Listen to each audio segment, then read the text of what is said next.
Hi hello sweeties, welcome to my story world. మేఘనాన్ని తీసుకొని పక్కకి వెళ్ళిన దేవాంశ్ రిలాక్స్ అయ్యేంతలో వివేక్ గొంతు నుండి వదినా అని వినగానే మేఘన చెయ్యి వదిలి ఆ కారు వైపు చూసి తన గుండె దడ పెరగడంతో పరిగెత్తుకుంటూ వెళ్ళాడు. ఎప్పుడైతే దేవాంశ్ మధు పడిపోవడం చూశాడో తన గుండె ఒక క్షణం ఆగి కొట్టుకున్నట్టుగా అనిపించి మరింత వేగంగా మధు దగ్గరికి చేరుకునేటప్పటికే వివేక్ వదినా వదినా అని చెంపల మీద తట్టడం గమనించి దేవాంశ్ ఒక క్షణం భయపడి మధుని చూడగా తన ఒంటి మీద ఏ దెబ్బ తాకకపోవడంతో హో గాడ్ అని ఒక్క క్షణం ఎంతగా రిలాక్స్ అయ్యాడంటే ప్రాణం లేచి వచ్చినట్టు అనిపించి మధు మధు అని తన చెంప మీద తడుతూ లేపడానికి ప్రయత్నించాడు. కానీ మధు అస్సలు లేవకపోవడంతో బహుశా భయంతో పడిపోయినట్టుంది అని అనుకుంటూ ఉండగా ఇంటిల్లి పాది తన చుట్టూ చేరిపోయి ఒక పక్క కారు పేలడం కారణంగా భయపడి ఉండడంతో ఇప్పుడు మధుని చూసి మరింత కంగారు పడ్డారు. సుభాష్ వెంటనే పక్కన చేరి బావా ఒక్క నిమిషం ఇంట్లోకి తీసుకెళ్దాం అని మధుని ఎత్తుకుని ఇంట్లోకి కదలడంతో వెనకే అందరూ వెళ్లారు. మధు ఎప్పుడు కళ్ళు తెరుస్తుందా అని ఎదురు చూస్తున్న దేవాంశ్ వేగంగా వెళ్ళి పడుకోబెట్టు అని చెప్పగానే సుభాష్ జాగ్రత్తగా పడుకోబెట్టగా పక్కనే ఉన్న వాటర్ బాటిల్ తీసుకొని మధు మొహం మీద చల్లడంతో మధుకి వెంటనే స్పృహ వచ్చి మెల్లగా కదులుతూ మొహం మీద పడిన నీళ్లని తుడుచుకుంటూ కళ్ళు తెరిచి చూడగా దేవాంశ్ వెంటనే అప్పటి వరకు బిగబెట్టిన ఊపిరిని వదిలి పక్కన కూర్చొని ఒక చేత్తో తన మొహాన్ని దగ్గరికి తీసుకొని తన గుండెలకి హత్తుకొని గట్టిగా కళ్ళు మూసుకొని ఒక క్షణం పాటు అలా ఉండిపోవడంతో అందరికీ దేవ్ ఎంత కంగారు పడ్డాడో ఊహించుకొని అర్థం చేసుకున్నారు. మధు మెల్లగా దేవ్ వైపు చూసి నీ చెయ్యి నొప్పి పుడుతుంది వదులు అని చేతి మీద చిన్నగా కొట్టింది. దేవాంశ్ చిన్నపాటి నవ్వుతో కంగారు పెట్టేశావు మధు, ఎవరు నిన్ను బయటికి రమ్మన్నారు? నేను రావద్దు అని చెప్పాను కదా, నా మాటంటే నీకు కొంచెం కూడా భయం లేదా? ఎప్పుడూ వినవా? ఎప్పుడూ నేనే నీ మాట వినాలా అని తనని వదిలి అడిగాడు.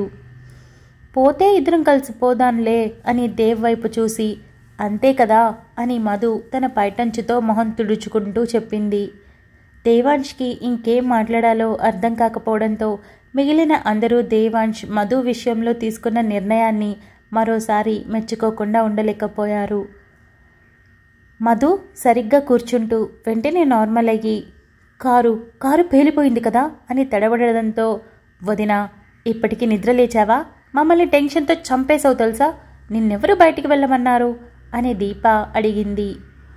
మధు దేవాంశ్ వైపు ఇంట్లో అందరి వైపు చూసి కళ్ళు తిరిగి పడిపోయానా?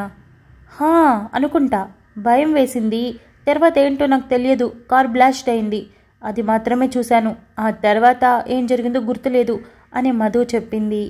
ఏ తింగరి, ఎలా గుర్తుంటుంది కళ్ళు తిరిగి పడితే? అసలు నిన్ను ఎవరే వెళ్ళమన్నారు అని పవన్ అరిచాడు. అయితే అందరినీ ఆపేసి దేవు మాత్రమే బయటికి వెళ్ళిపోయాడు, ఒక్కడనే ఎలా పోనిస్తాను, అందుకే నేను కూడా వెళ్ళాను అని మధు నొచ్చుకుంటూ చెప్పింది. సరే సరే, ఇప్పుడు మధుకి బానే ఉంది కదా, అందరూ వెళ్ళండి, తను కాసేపు రెస్ట్ తీసుకుంటుంది అని రాఘవేంద్ర అన్నాడు. అందరూ మరో 2 నిమిషాల పాటు తనతో మాట్లాడి బయటికి వెళ్ళిపోగా రాఘవేంద్ర, దేవాంశ్, మధు మాత్రమే మిగిలారు. దేవ్ ఎందుకు జరిగింది, ఏం జరిగింది అని నేను అడగను, ప్రతిదీ నువ్వు చూసుకుంటావు అన్న నమ్మకం నాకుంది, కానీ దీన్ని తొందరగా ఫినిష్ చేయి, ఎందుకంటే నాకేదో అవుతుందని కాదు. ఒకవేళ ఈ కారులో నేను వస్తూ ఇది బ్లాస్ట్ అయినా సరే నేనేమీ బాధపడేవాడిని కాదు, ఎందుకంటే మీరు భవిష్యత్తు చూడాల్సిన పిల్లలు, చిన్న వయసు, ఇంకా జీవితాన్ని ఏం చూడలేదు, ఇప్పుడే మొదలు పెట్టారు. అలాంటిది మీరేమీ చూడకుండా ఏమైనా చేసుకొని మిమ్మల్ని మీరు ఇబ్బంది పెట్టుకుంటారేమోనని భయం నాకు. ఇప్పుడు నేను కేవలం నీకు తండ్రిగా మాత్రమే ఆలోచిస్తున్నాను, అలా ఆలోచిస్తే ధైర్యం ఉండడం లేదు దేవ్ అని రాఘవేంద్ర చెప్పాడు. దేవాంశ్ లేచి రాఘవేంద్ర దగ్గరికి వెళ్ళి డాడీ ప్లీజ్ మీరిలా డౌన్ అవ్వద్దు, నా ధైర్యం మీరు, నా సూపర్ హీరో మీరు, మిమ్మల్ని చూస్తూ పెరిగాను, మీలా కాకుండా ఇంకొకరిలా ఎలా ఉంటాను? నేనేం చేసినా అన్నీ సాల్వ్ చేస్తాను, నేను ఇంత ధైర్యంగా ఉన్నానంటే అది మీ ధైర్యం, అలాంటప్పుడు మీరు ధైర్యం ఎలా పోతుంది? ఎక్కడికి పోనివ్వకండి, నన్ను నమ్మండి అని చెప్పాడు. రాఘవేంద్ర తల ఊపి నమ్ముతున్నాను, అందుకే కదా ఇంకా ఈ గుండె కొట్టుకుంటుంది, జాగ్రత్త నాన్న అని చెంప మీద చేయి వేసి చెప్పి బయటికి వెళ్ళాడు. మధు లేచి దేవ్ అని భుజం మీద ఒక వేలితో గీరుతూ పిలవడంతో ఉలిక్కిపడిన దేవాంశ్ నువ్వెప్పుడొచ్చావు, పద పడుకో అని అన్నాడు. హలో పేషెంట్ నువ్వైతే నాకు చెప్తావేంటి అని మధు అరిచి కూర్చో అని దేవాంష్ని కూర్చోబెట్టి పక్కనే తాను కూడా కూర్చొని వాడే చేశాడు కదా ఇదంతా, దేనికోసం? నువ్వు పట్టుకున్నవాడు నీకు దొరికిపోయాడు అనా, లేదా నేను ఫోన్ లిఫ్ట్ చేయనందుకా, లేకపోతే ఇంకేదైనా రీజనా అని మధు అడిగింది.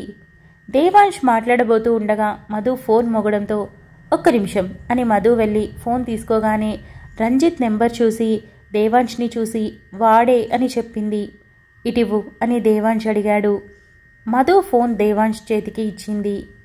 దేవాంష్ లిఫ్ట్ చేసి చెవి దగ్గర పెట్టుకోగానే ఏం చేస్తున్నావు బంగారం, కార్ బ్లాస్ట్ చూస్తూ ఉన్నావా అని రంజిత్ అడిగడంతో లేదు, నేను పక్కనే కూర్చున్నా నా పెళ్ళాన్ని చూస్తూ ఉన్నాను, డిస్టర్బ్ చేశావు అని దేవాంష్ అన్నాడు.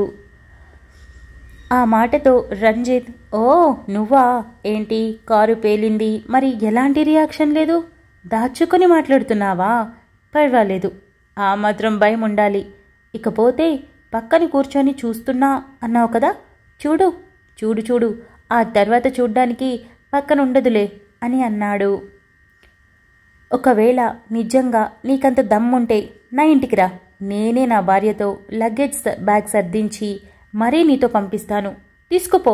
తను ఇష్టంగా ఒక్కసారైనా నీ వైపు తల తిప్పి చూస్తే ఇక నేను నా భార్య వంక చూడనంటే చూడను అని దేవాంష్ అన్నాడు. అలాంటి నిలువెత్తు బంగారం మీద ఈ మాత్రం బెట్టు పెడుతున్నావంటే పెట్టొచ్చులే, ఎందుకంటే నీతికి నిజాయితీకి మారుపేరు కదా. అయినా ఎలారా, ఎలా హైదరాబాద్లో ఉన్న నువ్వు ఆ పల్లెటూరికి వెళ్ళి ఎలా మధుని పట్టేశావు? నాకు మధు విషయంలో నిన్ను చూస్తే చాలా ఈర్ష్యగా అనిపిస్తుంది, కానీ రేపటి రోజు నా సొంతం కదా అని అనుకోగానే మైండ్ ఫ్రీ అయిపోతుంది అని రంజిత్ అన్నాడు.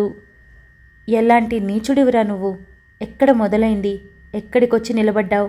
నీ వాంఛలు తీర్చుకోవడానికి ఎవరెవరినో పెళ్లి చేసుకొని అడ్డుగా మారితే కోరికలు తీర్చుకున్న తర్వాత వాళ్ళ ప్రాణాన్ని తీసేస్తూ ఆఖరికి నా చెల్లిని ప్రేమ పేరుతో మోసం చేసి పెళ్లిపీట్ల వరకు తీసుకొచ్చి అప్పుడు నీ నిజాలు బయటపడి జైలుకు వెళ్ళినా కూడా ఇంకా సిగ్గు లేకుండా మళ్ళీ మరో ఆడదాని కోసం ఆశపడుతున్నావు. అది కూడా ఒకప్పుడు నీకు చెల్లి కావాల్సిన నా భార్యని, పెళ్ళైపోయిన అమ్మాయిని ఆశపడుతున్నావంటే నువ్వు ఎంత నీచుడువో అర్థమవుతుందా? నువ్వు ఆడవాసన లేకుండా బ్రతకలేవంట్రా, అంత కొవ్వు ఉన్నావా అని దేవాంష్ అడిగాడు. అవును అవును, నేను కొవ్వెక్కి ఉన్నా. నిన్ను నీ కుటుంబాన్ని ఏడిపించడమే నా పనిగా పెట్టుకున్నాను. ఇన్నాళ్ళు ఎంతో కష్టపడి నిర్మించుకున్న సామ్రాజ్యాన్ని నిట్ట నిలువున పడేశావు. మా నాన్న పరువు నా పరువుని తీసేశావు. అలాంటి నిన్ను ఏడిపించకుండా ఎలా ఉంటాను? ఏం చేస్తే నువ్వు బాగా ఏడుస్తావా అని ఆలోచించాను. అప్పుడే కళ్ళ ముందు అందంగా ఉన్న నీ పెళ్ళం కనిపించింది. అదే ఫ్యూచర్లో నాకు కాబోయే భార్య. ఇక చూస్తూ ఎలా సైలెంట్గా ఉంటాను? నాకున్న కోరికలకి నాకున్న పిచ్చికి మధునే లాస్ట్. ఇక ఎవ్వరి జోలికి వెళ్ళను. తనతోనే నా లైఫ్ ఎండ్ అయిపోతుంది. నీ జీవితం కూడా తన గురించి ఆలోచిస్తూ ఏడుస్తూనే ఎండ్ అవుతుంది. నిన్ను చూసి నీ కుటుంబం అంతా ఏడవాలి, ఇదే నేను కోరుకునేది అని రంజిత్ కసిగా మాట్లాడాడు. పగటి కలలు అవి ఎప్పటికీ నెరవేరవు. ఇకపోతే నాకు నీ మాటలతో కానీ నువ్వు చేస్తున్న పనులతో కానీ 1% కూడా నా బీపీని పెంచలేకపోతున్నావు చూడు, అక్కడే నువ్వు ఫెయిల్ అయ్యావురా అని దేవాంష్ నవ్వుతూ అన్నాడు. ఎలా ఎలా సైలెంట్గా ఉండగలుగుతున్నావు? నువ్విలా మాట్లాడినప్పుడు ఈసారి నాకు ఇంకా ఏదో చేయాలి అని అనిపిస్తుంది అని రంజిత్ మరింత కచ్చిగా అన్నాడు. అదే నాకు కావాలి. నువ్వు ఎంత ఎక్కువ చేసుకుంటూ పోతే అంత పగడ్బందీగా ఇరుక్కుపోతావు. ఎప్పటికీ బయటికి రాలేవు. రావడానికి లూప్ హోల్స్ వెతికినా సరే దొరకవు. నీది మట్టి బుర్రరా. అబ్బ సంపాదిస్తే కూర్చొని తింటూ పోస్ కొడుతూ ఆఫీస్కి వెళ్ళిన బ్యాచ్ రా నీది. నీలాంటి వాడికి తెలివితేటలు ఇంతకు మించి ఎక్కడి నుండి వస్తాయి? కానీ నేను నీలా కాదు. చదువుకుంటున్నప్పటి నుండి సొంతంగా నా కాళ్ళ మీద నేను నిలబడ్డవాడిని. ఈ రోజుకి కూడా తండ్రి సంపాదన ఒక్క రూపాయి కూడా ముట్టుకోకుండా కష్టపడి సంపాదిస్తున్నవాడిని. 1కి 4 సార్లు ఈ బిజినెస్ సామ్రాజ్యంలో బెస్ట్ బిజినెస్మెన్గా అవార్డు అందుకున్నవాడిని. నీతో నాకు పోలికేంటి? నేను ఇంత స్థిమితంగా ఉంటాను కాబట్టే అంచెలంచెలుగా ఎదుగుతూ ఉన్నాను. కానీ నువ్వు ఒట్టి సన్నాసు వెదవి. ఇలాంటి పనులు చేయడం తప్ప ఇంకేం లేదు. మర్చిపోయాను, ఆడవాళ్ళని లొంగ తీసుకోవడంలో నీకు మేబీ ఫస్ట్ ప్రైజ్ ఇవ్వచ్చు అనుకుంటా. అందుకు తప్ప నువ్వు దేనికి పనికిరావు. ఇలాగే చేస్తూ ఉన్నావనుకో, ఏదో ఒకరోజు ప్రపంచంలో ఉన్న రోగాలన్నీ నీ శరీరాన్ని చుట్టుముట్టుకొని చంపేస్తాయి. కాస్త జాగ్రత్తగా ఉండమ్మా అని దేవాంశ్ కాల్ కట్ చేసి ఫోన్ పక్కన పెట్టాడు. మధు రెప్పలు రెప్పరెప్పలాడిస్తూ, ఏంటి ఏదేదో మాట్లాడేశావు? నువ్వు ఏమాత్రం కూడా మాట్లాడగలవని నేను అస్సలు ఊహించలేదు అని అనింది. మధు, అందరికీ మాటలొస్తాయి, కానీ మాట్లాడేందుకు సమయం సందర్భం కావాలి. ప్రతి ఒక్కరితో ఇలా మాట్లాడకూడదు. ఎవరు మనకి ఏ రిలేషన్ అవుతున్నారో, ఎంత మాత్రం ఇబ్బంది పెడుతున్నారో దాన్ని బట్టి మాట్లాడాలి. ప్రతి చోట ఒకేలా మాట్లాడితే రోగవుతాను, మనిషిని కాదు. ఇకపోతే నీ గురించి మాట్లాడితే నాకు బీపీ పెరుగుతుంది. కానీ వాడితో అబద్ధాలు చెప్పా అని కన్ను కొట్టాడు. ఎందుకో అంత బీపీ పెరగడం? నేను పోనని నమ్మకంగా చెప్పావు కదా, అంత నమ్మకం ఉన్నప్పుడు ఇంకెందుకు నీకు కోపం అని మధు పక్కన కూర్చుంటూ అడిగింది. నువ్వు వెళ్తావని కాదురా, నీ పేరు వాడు పలికేటప్పుడు అందులో ప్రేమ తెలుస్తుంది, కోరిక కూడా తెలుస్తుంది. ఇకపోతే నేను తీసుకొని వెళ్తాను అన్నప్పుడు వాడి నాలుక కత్తిరించాలనిపిస్తుంది. నిన్ను ఎవరు తప్పుగా చూసినా నేను ఒప్పుకోలేను. కేవలం నిన్ను మాత్రమే కాదు, మంచిగా పెరిగిన ఏ ఆడపిల్లని వేరే వాళ్ళు ఇలా తప్పుగా చూస్తే నాకు నచ్చదు, బీపీ పెరుగుతుంది. కాకపోతే కంట్రోల్డ్గా సమాధానమిచ్చాను. ఇకపోతే నువ్వు కాస్త ప్రశాంతంగా ఉండు, పిచ్చి పనులు చేయకు, నేను చెప్పినట్టు వినడం నేర్చుకో. ఎంతసేపు చెప్పిన మాట వినడం మాత్రం చేయవు అని దేవాంశ్ అన్నాడు. ఎలా వినాలి? నువ్వేమో నాకు ఏం చెప్పకుండా కంగారుగా అన్నీ చేస్తూ ఉంటే ఏం చేయమంటావు? నువ్వేం చేస్తున్నావు తెలియక నీ వెనక వచ్చేస్తున్నా. ఇందాక కూడా ఒక్క క్షణం ఆగి విషయం చెప్పచ్చుగా, కంగారుగా బయటికి వెళ్ళిపోయావు, భయం వేసింది అని మధు చెప్పింది. చెప్పకపోవడానికి కారణం ఇంట్లో అందరూ సేఫ్గా ఉన్నారా లేదా అని. కిందికి వెళ్ళేసరికి మేఘన ఇంట్లో లేదు, లాన్లో ఉందని తెలియగానే భయం వేసింది. అందుకే వెళ్ళి తనని దూరం తీసుకువెళ్ళాను. నువ్వేంటంటే పూడింగి పుచ్చకాయలాగా మధ్యలో వచ్చేశావు అని దేవాంశ్ అన్నాడు. మధు మూతి తిప్పడంతో సరే కానీ మంచిగా రెస్ట్ తీసుకో అని ఫోన్ తీసుకొని కమిషనర్కి కాల్ చేశాడు. కమిషనర్ 2 రింగులకి లిఫ్ట్ చేసి చెప్పు దేవ్ అని అన్నాడు. కంప్లైంట్ ఇవ్వాలి అనుకుంటూ ఉన్నాను. రంజిత్ ఇంట్లో డాడీ కార్ బ్లాస్ట్ చేశాడు. వాడే పెట్టాడు అనడానికి నా దగ్గర సాక్ష్యం లేదు, బట్ నా ఇంట్లో కారు పేలింది. నాకు అనుమానం వాడి మీదే ఉంది. కాబట్టి నేను కంప్లైంట్ ఇవ్వాలి అనుకుంటున్నాను. ఇకపోతే నా దగ్గర ఎవిడెన్స్ కింద ఒక కాల్ రికార్డ్ అయితే ఉంది. వాడే చేశాడు అనడానికి అది సరిపోతుంది అనుకుంటా అని దేవాంశ్ చెప్పాడు. Very good. వాడిని లాక్ చేయడానికి మనకి ఇవన్నీ పనికొస్తాయి. అలానే చనిపోయిన వాళ్ళందరివి పోస్టుమార్టం రిపోర్ట్స్ వచ్చాయి. అందరూ ఊరేసుకొని చనిపోయారు. ఎవరి బాడీలో కూడా ఏమీ దొరకలేదు. ఐ థింక్ బెదిరించారనుకుంటా, అందుకే వాళ్ళకి వాళ్ళుగా చనిపోయారు. ఇదే నిజం అని కమిషనర్ చెప్పారు. అది నేనెప్పుడో ఊహించాను, అందుకే మీకు కాల్ చేయలేదు. ఆ కేసు సంగతి మీరు చూసుకోండి.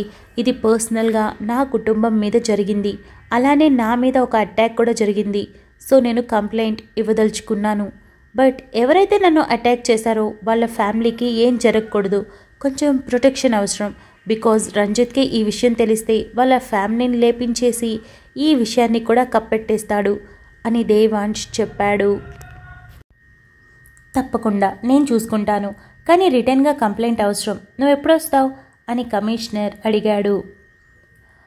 నేను ఆఫ్టర్నూన్ లంచ్ తర్వాత ఆఫీస్కి వెళ్ళాలి. అక్కడ మీటింగ్ ఉంది, అది చూసుకొని వస్తాను. మీరు అవైలబుల్గా ఉంటారా అని దేవాంశ్ అడిగాడు. ఉన్నాను. నువ్వు ఇక్కడికి వస్తే డైరెక్ట్గా కంప్లైంట్ తీసుకుంటాను. ఎందుకంటే వాడు ఆల్రెడీ జైల్లో ఉన్నాడు కాబట్టి, వాడి మీద ఇది మరో కంప్లైంట్ కాబట్టి డైరెక్ట్గా నాకు ఇవ్వచ్చు, ఏ ప్రాబ్లం లేదు అని కమిషనర్ చెప్పడంతో ఓకే అని దేవాంశ్ కాల్ కట్ చేశాడు. గుమ్మం దగ్గర నిలబడి పేలిపోయిన కార్ని చూస్తున్న రాఘవేంద్రాన్ని చూసి ఏవండి ఏం ఆలోచిస్తున్నారు అని దుర్గా వెళ్ళి అడిగింది. ఆ కారులో నేను కాకుండా ఇంకెవరైనా ఉంటే పరిస్థితి ఏంటా అని ఆలోచిస్తున్నాను. ఒకవేళ దేవ్కి ఆ టైంకి కాల్ రాకపోతే బయట ఉన్న మేఘనా పరిస్థితి ఏంటా అని ఆలోచిస్తున్నాను. పరిగెత్తుకుంటూ వెళ్ళిన మధుకి ఏదైనా జరిగి ఉంటే పరిస్థితి ఏంటా అని ఆలోచిస్తున్నాను అని రాఘవేంద్ర చెప్పాడు. కంగారు పడకండి, మనల్ని జాగ్రత్తగా చూసుకోవడానికి దేవ్ ఉన్నాడు, మన మంచితనానికి ఆ దేవుడు సాయం చేస్తున్నాడు. ఇక కంగారు ఎందుకు, ఏమీ జరగదు, ఇప్పుడే కాదు ఇక మీద కూడా, కంగారు పడద్దు అని దుర్గా చెప్పింది. తప్పు చేసినవాడు దొరికిపోయాక ఇక ఎన్ని తప్పులైనా చేయడానికి వెనకాడడు. కారణం ఒకసారి చెడ్డవాడిగా పేరు పడిపోయింది కాబట్టి ఇక ఆలోచన ఉండదు. ఇకపోతే మన దేవ్ లిమిట్స్ క్రాస్ చేసి ఏదీ చేయడు, ఏం చేసినా నీతి నిజాయితీగా చేస్తాడు. అలాంటి విధవతో దేవ్ పోటీ పడగలడా అన్న భయం వేస్తుంది అని రాఘవేంద్ర అన్నాడు. అన్నీ సర్దుకుంటాయి, కంగారు పడద్దు, పదండి చల్లగా మజ్జిగిస్తాను, చల్లబడతారు అని దుర్గా రాఘవేంద్రాన్ని తీసుకొని వెళ్ళింది. ప్రకాష్ రావు రంజిత్ దగ్గరికి వెళ్ళి ఏం చేస్తున్నావు అని అడిగాడు. ఏముంది, ఇంట్లో కారు పేలేసరికే కంగారులో ఉన్నారు అని రంజిత్ అన్నాడు. వాళ్ళ ఇంట్లో కారు పేలేలా చేశావా అని ప్రకాష్ రావు అడిగాడు. అవును అని రంజిత్ అన్నాడు. నీకేమైనా పిచ్చా, ఇలాంటివన్నీ చేస్తే నీ మీద అనుమానం కింద మరో 2-3 కేసులు పడ్డాయి అంటే ఎప్పటికీ బయటికి రాలేవు, బుద్ధుందా లేదా నీకు? ఆల్రెడీ అందరినీ చంపించేశావు, ఏదైనా చాలా జాగ్రత్తగా హ్యాండిల్ చేయాలని తెలియదా నీకు? ఇకపోతే దాన్ని పెళ్లి చేసుకుంటానని ఊహల్లో ఊరేగుతున్నావు, అది అంత ఈజీ అనుకుంటున్నావా అని ప్రకాష్ రావు అరిచాడు. ఇంకొకసారి అది ఇది అని మాట్లాడితే బాగుండదు, ఆల్రెడీ ఇది వరకు చెప్పాను, మళ్ళీ చెప్పను, బీపీ పెరిగిందంటే గన్ తీసుకొచ్చి లేపేస్తా నేను చెప్తున్నా అని రంజిత్ సీరియస్గా చెప్పి, చూడు ఏం చేయాలో ఎలా చేయాలో అని నాకు తెలుసు, నువ్వు కాస్త సైలెంట్గా ఉండు, రేపు వారం మనకి బెయిల్ రాబోతుంది, బయటికి వెళ్ళబోతున్నాం, ఆ తర్వాత కంపెనీ గురించి ఏం చేయాలో ఆలోచించు, నా గురించి కాదు అని రంజిత్ అక్కడి నుండి వెళ్ళాడు. Thank you so much for listening guys. Update నచ్చినట్టయితే లైక్ చేయండి, షేర్ చేయండి, కమెంట్ చేయండి, అలానే సబ్స్క్రైబ్ చేసుకోండి. వచ్చేసాను ముచ్చట్లకి. టీవీ సౌండ్ కొంచెం ఎక్కువ ఉంది, ప్లీజ్ ఇగ్నోర్ దట్ సౌండ్. ఇకపోతే లాస్ట్ అప్డేట్ కమెంట్స్ అయితే చాలా బాగా అనిపించాయి. పూజ చాలా ఇన్నోసెంట్, చాలా క్యూట్ డాల్ లాగా అనిపించింది, తన మాటలు బాగున్నాయని చెప్పారు. అండ్ ఇలాంటి అమ్మాయి ఈ కాలంలో ఉంటుందా అని కూడా అన్నారు. తెలీదు, కొన్ని మనం రియాలిటీలో మనం చూస్తామో చూడమో తెలియదు, కానీ అక్షర రూపంలో మాత్రం నిజంగానే చూడొచ్చు.